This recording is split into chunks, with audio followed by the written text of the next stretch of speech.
Welcome back to Alberta Prime Time and our Wednesday Vocal Point panel on crime. With us tonight, retired criminologist Keith Spencer, defense lawyer Rod Gregory as well. Hi. And on the phone tonight, he's not in studio. He's, I believe, on the road, Calgary Herald crime reporter Jason Van Rassel. Jason, good of you to join us as well, sir. Thanks, Mike. 37-year-old Sheila Knabb is recovering in a Mazatlan hospital. She was found badly beaten, left for dead last weekend in the elevator of the five-star resort where she was staying. Knabb is now battling pneumonia as she waits for reconstructive surgery in Mexico. Mexican police obviously investigating this case. Keith, though, can family be assured this case will actually be properly investigated? Well, I think they have a different theory of investigation and process than we do here. So unless they have some advocate on their working for them, I don't think that they can expect the same outcomes that you could here. This is a tragedy, obviously, and it's a big boost up from the old days when all you worried about when you went to Mexico was whether you were going to get... Montezuma's revenge? Yes, exactly. So many of us can speak from experience on exactly. Rod, does it make a difference, though, that the attack happened in a hotel on a private property as opposed to maybe something that would have transpired out on the street?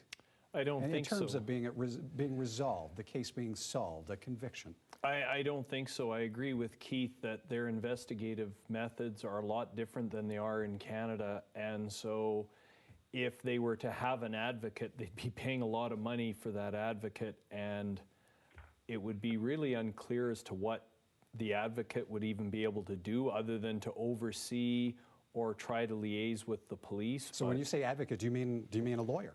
A lawyer. And would that be a lawyer there, or would you hire somebody back here at home? I think you'd have to get a lawyer there and maybe a private investigator. There are also U.S. consultants who you can hire for problems that your families and relatives have overseas. That's also a possibility, but it's very out-of-pocket expense. It's very expensive. And to what end, maybe? To what end, exactly? Jason, an Ontario couple recounting a similar experience last spring. It resulted in serious injuries as well and a stay in hospital. A lot of water cooler talk here at home, though, in Alberta. People considering reconsidering their holiday plans to Mexico.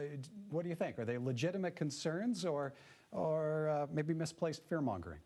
There's no doubt traveling to Mexico carries some risks, but so does doing business or vacationing in many other parts of the world. I think the question people need to ask themselves, is it a manageable risk? And I won't use the word acceptable risk, because acceptable, I think, would imply that any number of homicides or injuries or crimes would be okay, and of course none are okay. But I think you have to look at it in terms of risk management. And when you look at statistics, between 2006 and 2010, there were 6.7 million Canadians who visited Mexico, and during that same time there were 15 homicides. Again, all tragedies, all cases that are quite sad.